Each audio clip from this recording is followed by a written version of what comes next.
결국은 데이터라는 겁니다. 인공지능과 소프트웨어를 구분하는 것.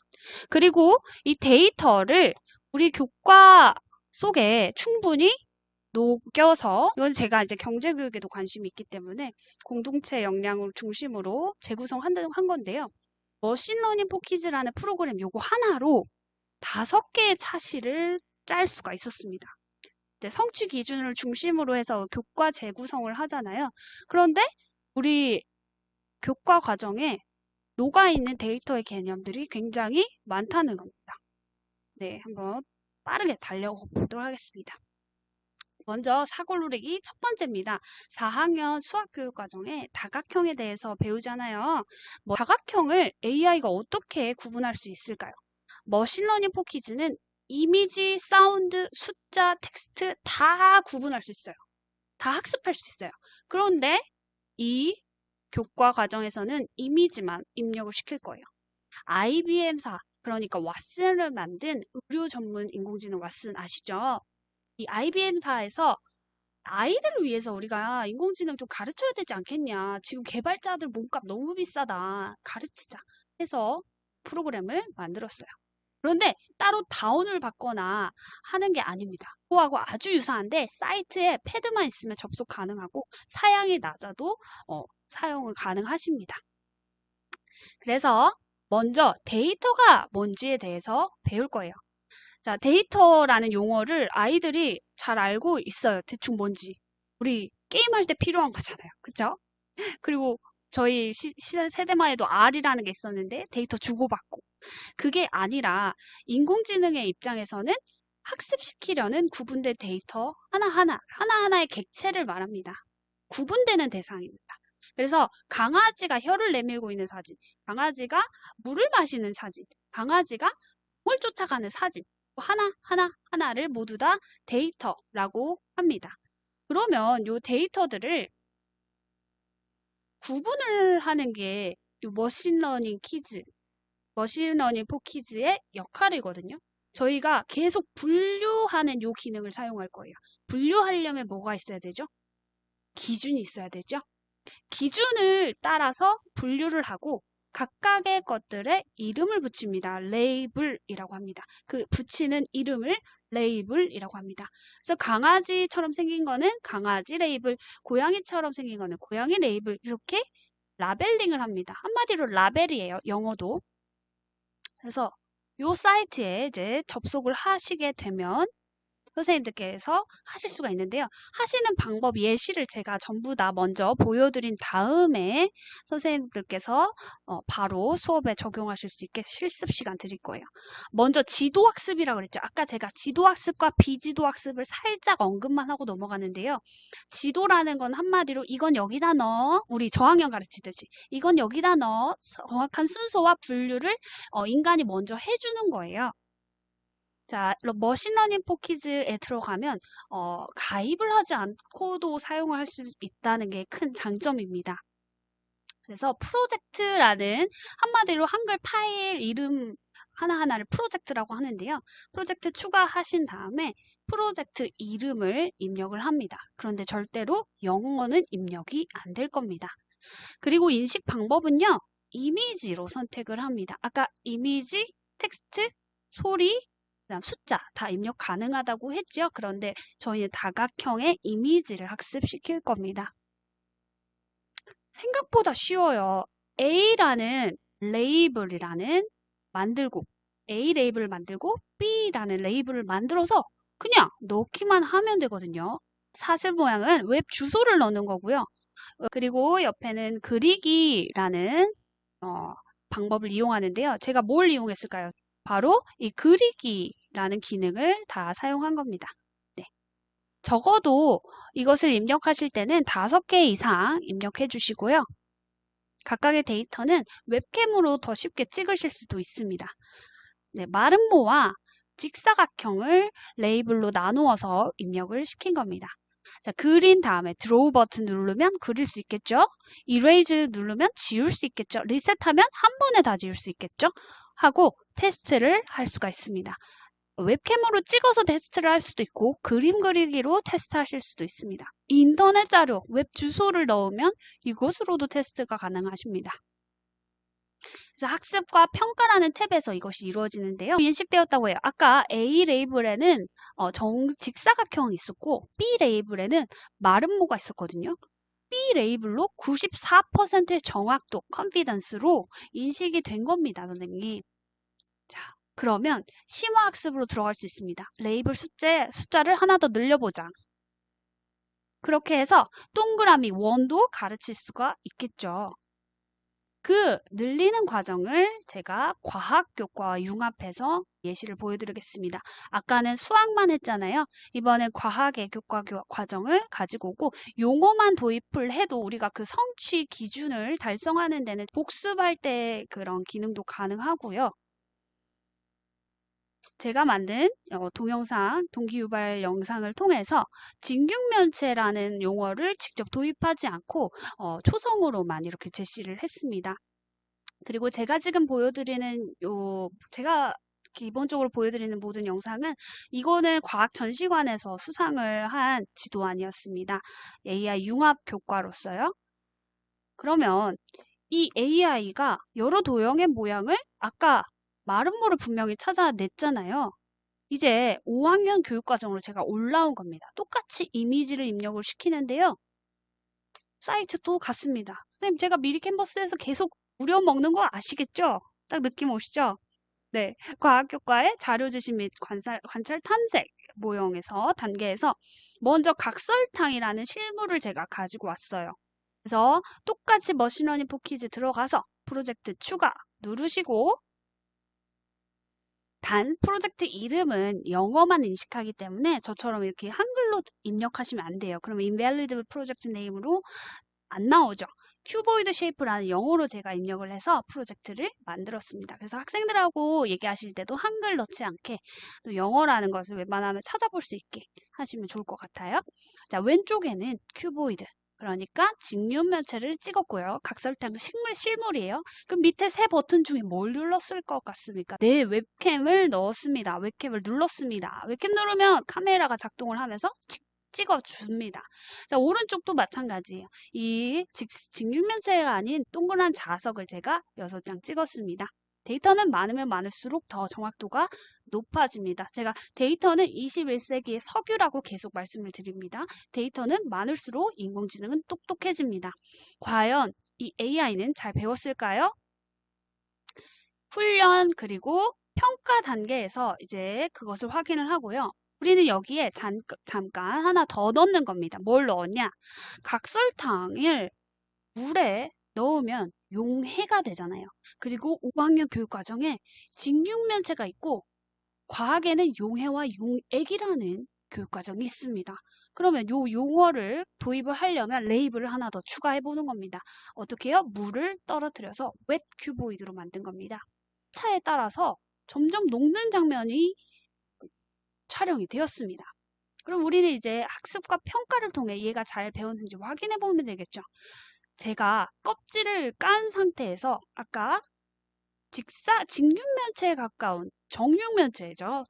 각설탕 하나만 찍었어요. 이번에는 2개를 껍질 까지 않은 요 형태로 입력을 했습니다. 그랬더니 결과가 어떻게 나왔을까요? 선생님?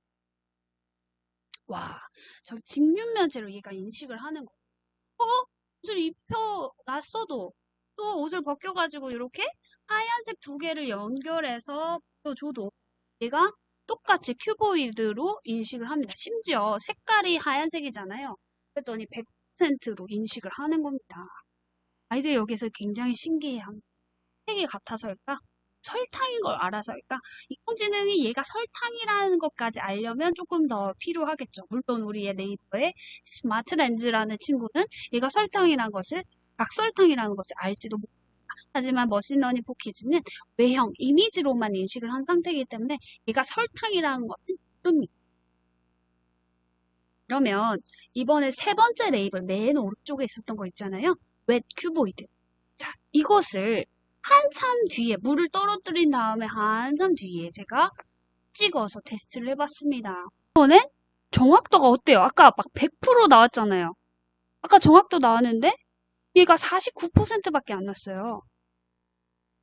이 현상은 뭐라고 설명할 수 있을까? 우리는 그때서야 규칙을 발견하고 개념 정리를 할 수가 있겠죠. 각설탕 하나가 수학 개념과 과학 개념을 모두 담고 있다는 얘기를 할 수가 있습니다.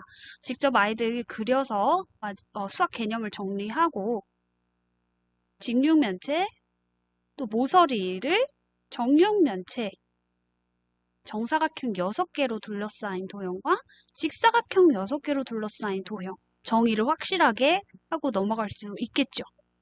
과학에서 왜 사라졌을까? 정확도가 왜? 라는 질문도 같이 할 수가 있겠습니다. 5학년 1학기에 배운 교육과정을 이렇게 정리가 가능하고요. 그리고 이제 적용 및 응용 단계에서는 제가 활동의 마지막 단계로 많이 활용을 하는데요. 미술교과와 연계할 수 있는 투닝이라는 앱이 있습니다. 굉장히 선생님들께서 활용도가 높으신데요. 이렇게 웹툰으로 본격적으로 만들기 전에 4컷으로 만들 수가 있습니다. 이 사이트는 어떤 거냐면요. 인물의 표정도 만들어지는 그런 사이트예요. 그런데 무료로 사용이 가능하십니다. 자, 이 투닝은 제가 머신러닝 포키즈 다 다룬 다음에 제가 추가로 알려드리도록 할게요. 교과 교육과정이라기보다는 인성교육하고도 연관을 지어봤습니다. 지도학습이라고 제가 말씀드렸죠? 우리 감정노동 하는 직업, 어떤 게 있을까요? 교사. 그렇죠. 네. 또 전화 받으시는 텔레마케터 분들. 이분들에게 따라서 텔레마케터들도 물론 인건비 절감이라는 목적도 있지만 굉장히 많이 바뀌고 있어요. 그래서 동기유발을 우리 주변의 감정노동으로 해서 하고요. 이 말소리를 AI가 구분할 수 있을까? 라는 질문도 할 수가 있습니다. 실제로 제가 어떤 연수를 들었는데 AI 상담원하고 통화를 할 수 있게 해주더라고요. 포갈릭 전화에도 그렇게 나오잖아요. KT 얼마 전 광고에도 사운드를 이 친구 머신러닝 포키즈도 이해할 수 있다는 겁니다. 이번엔 이미지가 아니라 사운드입니다. 똑같이 제가 사고를 우려먹기 시작하고요. 먼저 어떤 목소리를 학습시킬까 아이들한테 물어봅니다. 이 감정노동에 힘들게 하는 말들이 있을 거고 이 감정노동을 즐겁게 할 수 있는 말들이 있다. 한번 적어보자.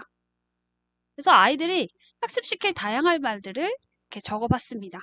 아주 신나서 해요, 여러분. 네, 이거 한번 해보시면 저는 줌으로 이제 수업을 진행을 할 때 AI 교육을 많이 했는데 막 엄마들이 방문 열어보시고 이렇게 다양한 말들을 프로젝트로 똑같이 입력을 할 수가 있다는 겁니다. 제가 만든 이 PPT 양식만 가지고도 우려 드실 수가 있어요. 마찬가지로 영어만 인식하고요. 소리를 입력해야 되기 때문에 딱 더 보여드렸잖아요. 왼쪽 상단에 이 파일이 뜹니다. 이 창이. 허용 눌러주셔야 됩니다. 그러면 이제 소리를 학습시킬 수가 있는데 이미지는 백그라운드가 따로 없잖아요. 뭐 배경이 흰색일 거고 뭐 대부분 뭐 다양한 색깔도 있지만 그거 자체를 데이터로 인식하거든요. 아까 그 초록색 배경도. 근데 소리는 중요한 영향 변인이 되잖아요. 이 데이터의 속성을 결정하는. 그래서 백그라운드를 제거를 해줘야 돼요. 그리고 데이터의 개수도 웬만하면 각각의 레이블당 8개 이상 되는 것이 좋습니다. 백그라운드 노이즈. 제가 여기 옆에 냉장고가 돌아가고 있는데 윙 하는 소리를 빼줘야 되잖아요. 아래에 보면 데이터 추가라는 버튼이 있거든요. 이걸 눌러주시면 마이크가 뜹니다. 그래서 백그라운드 노이즈를 계속 8개 정도 추가를 해주고 하나는 굿 레이블. 그러니까 좋은 말 레이블이죠. 옆에는 나쁜 말 레이블. 나쁜 말만 계속 하는 겁니다. 그래서 학습을 시켰어요. 그랬더니 백그라운드 노이즈, 굿 레이블, 배드 레이블 이렇게 레이블이 각각 3개가 나왔습니다. 그런데 여기서 우리가 또 하나의 개념을 도입하실 수가 있어요. 소리에도 파형이 있고 그것이 시각의 형태로 눈에 보일 수 있다는 거 가르칠 수 있습니다. 높은 소리, 진동수. 낮은 소리의 진동수 각각 다르다. 물론 이게 초등 개념에는 나오지 않지만 진동수라는 직접적인 용어를 도입하지 않고도 소리의 파형이 다르다 정도는 교육과정상 다를 수 있다고 저는 보기 때문에 AI에 대한 파란색 띠 그리고 이 노란색 배경에 요 소리의 모양이 나왔구나 이 정도만 얘기해줘도 굉장히 흥미가 자극이 되는 것 같습니다. 학습과 평가에서 이제 듣기 시작을 누릅니다. 그리고 요 기본적인 학습과 평가를 하기 위해서는 이따가 컴퓨터를 학습을 시켜야 됩니다. 그래서 예쁜 말 잘 배웠는지 확인을 해보고 제가 어떤 말을 했을 때 굿! 88%의 정확도로 인식한다는 것을 알 수 있습니다. 마찬가지로 제가 야이 나쁜 말을 했을 때도 93% 정확도로 학습을 한다는 걸 알 수 있고요. 아이들 이것만 해도 정말 즐거워합니다. 그래서 마무리 정리 단계로 이렇게 인권 온도계를 제가 그려봤어요. 그래서 제일 나쁜 말, 영하로 내려간 차가운 말들, 높아갈수록 높은 말, 따뜻한 말들 이렇게 적어봤고요. 이 학습지도 제가 이따 플랫폼이랑 제 블로그에 적어놨기 때문에 다 다운받으셔서 하시면 됩니다. 그 다음, 선생님, 그럼 인성교육, 수학, 과학 했는데, 사회는 설마, 도입할 수 있는 게 없지 않을까요? 라고 이제 질문하실 수가 있어요. 교과 융합이기 때문에 사회도 가지고 와봤습니다. 이제 학교 문화유산 교육에서, 상을 받았던 지도안입니다. 5학년 역사가 한 학기에 몰빵이 되어 있습니다, 선생님. 그리고 이제 4학년에서도 사회 부분에 농촌이라든지 어촌 이런 지역을 구분하잖아요. 특산물별로. 이 머신러닝 포키즈는 할 수 있습니다. 이미지를 분류하는 기본적인 역할이 있고 우리가 데이터를 입력시키는 지도학습의 개념이기 때문에 5학년 사회든 4학년 사회든 6학년 사회든 이 기본적인 사골만 갖고 계시면 우려서 쓰실 수가 있을 것 같아요. 그래서 저는 경제금융교육에도 관심이 있기 때문에 역사를 이렇게 AI와 도입을 어떻게 했느냐 보여드리도록 하겠습니다. 화폐 이제 만드는 거는 다른 내용이고 여기에서 AI를 도입을 머신러닝 포키즈로 싹 할 수가 있었어요. 먼저 백자와 청자를 구분하는 거 할 수 있겠죠? 그리고 시대적 불상을 시대별로 나누어서 구분하는 거 할 수 있겠죠? 그런데 선생님 이거 아이들이 찍을 수가 없잖아요. 우리 현장 체험학습 가면 그것도 또 좋은 기회가 되겠지만 찍을 수가 없잖아요. 어떻게 할까요? 아까 봤던 웹이라는 데이터 입력 방식을 이용해서 충분히 하실 수가 있습니다. 그래서 셀라돈, 이제 청자, 백자 이것을 레이블별로 나누어가지고 인공지능 수업했을 때 아이들의 반응이 굉장히 좋았어요. 머신러닝 포키즈에 대해서 계속 이야기를 하더라고요. 실제 쓰실 수 있는 PPT입니다. 그대로 조금만 수정하셔가지고 학급에서 사용하시면 됩니다. 제 이름 빼시고 더하실 수 있도록 제가 미리 캔버스 링크로도 제공을 해드릴 거예요. 수업 말미에. 여러 가지 문화유산 AI가 구분할 수 있을까? 있다는 걸 알고 있습니다. 어떻게? 이미지로. 그래서 동기유발은 이제 영상으로 시작을 하시고 똑같이 들어가셔서 문화유산의 모양을 먼저 학습을 시켜보는 겁니다. 자, 마찬가지로 카메라에서 허용을 눌러주시고요. 여기서 아주 중요한 게 나옵니다. 웹 링크 어떻게 찾느냐? 그림을 우리가 인터넷상에 찾잖아요. 구글에서. 근데 구글 자체에서 마우스 오른쪽 버튼을 누르시잖아요. 그러면 이미지 복사, 주소 복사가 나와요. 이미지 복사가 아니라 이미지 주소 복사. 웹에서 이 사이트에 있는 이미지를 내가 입력시킬게 그 뜻이거든요. 그런데 저작권에 따라서는 구글에서는 그 사이트를 연결만 시켜주는 거지 이 저작권을 허용하는 경우가 없을 수가 있어요. 그래서 이미지 주소 복사를 하실 때는 웬만하면 그 사이트에 직접 방문하셔가지고 예를 들면 나무 위키라든지 그런 저작권이 오픈되어 있는 그런 사이트 있잖아요. 거기를 들어가셔가지고 이미지 주소 복사를 하시면 됩니다. 그래서 아까 입력 방식 우리가 웹캠도 써봤고 그리기도 써봤어요. 웹 버튼을 누르셔가지고 이미지 주소 복사를 하시는 겁니다. 이미지 복사 아니고요.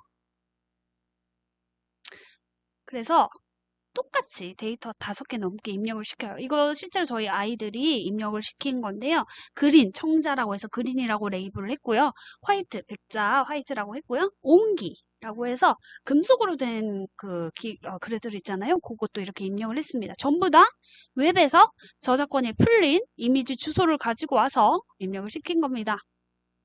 어때요? 시대별로 그림 모양과 재질이 다르다. 그랬더니 아이들이 이제 10개씩 해놓고도 그릇 찾기가 또 재미있었던 거예요. 그래서 제가 제시를 안 했는데, 선생님, 우리 신석기 시대 때 빗살무늬 토기 배웠잖아요. 빗살무늬 토기도 만들게요. 해가지고 본인들이 또 추가한 겁니다. 빗살무늬 토기를 또 영어로 레이블 입력을 해야 되잖아요. 그래서 인터넷에서 영어로 변환시켜가지고 입력을 한 모습입니다. 그래서 신석기 시대에 대해서 그릇을 총 정리를 했고요. 그릇 말고 불상도 한번 해보자. 그래서 그 차시를 또 진행을 했습니다. 이제 그 정도 되면 선생님들도 지금 지겨워질 정도인데 저희 아이들은 이게 굉장히 많이 해보니까 익숙하지 않겠어요. 그래서 백제시대에 공통된 불상의 특징을 또 찾고 또 신라시대에 공통된 그런 화려하고 금이 반짝반짝하고 그런 것들을 찾아가지고 이것이 머신러닝 퀴즈가 정확하게 몇 퍼센트 정확도로 하진 않을 거예요. 왜냐하면 지도학습이고 이 범위에 해당하지 않는 그 정확한 특성이 아닐 수도 있잖아요. 그래서 그런 부분에서 AI의 한계점도 분명히 존재를 한다. 그래서 인간의 통찰력이라는 부분이 있기 때문에 우리가 AI를 잘 이용한다면 더 좋은 데에 사용할 수 있다. 이런 부분까지도 다루어질 수가 있고 AI 윤리에 대해서도 이야기를 다루었습니다. 그래서 고려와 신라의 불상에 대해서 특징을 각각 구분해서 구했고요. 웹캠으로 테스트하기, 그림 그리기를 테스트하기 밑에 이렇게 주소 이미지를 넣으시면 학습과 평가를 하실 수가 있습니다. 그래서 이렇게 시대별 그림 모양을 잘 배웠는지 AI로 확인할 수가 있고요. 이렇게 화이트, 백자를 100%로 이제 다 하는 경우도 있고 그 정확도가 확 떨어질 수도 있습니다. 오히려 그게 AI 한계성을 얘기할 수 있는 저로의 기회가 되죠. 그러면 이렇게 유물을 나는 외부로 입력을 시켰는데 직접 그려도 인식할까라고 해서 이제 웹캠이나 웹이 잘 안 되고 어려운 친구들은 이렇게 직접 그려서도 또 인식을 했습니다. 그러면 신석기 시대 모양도 이제 작동을 시켜봤죠.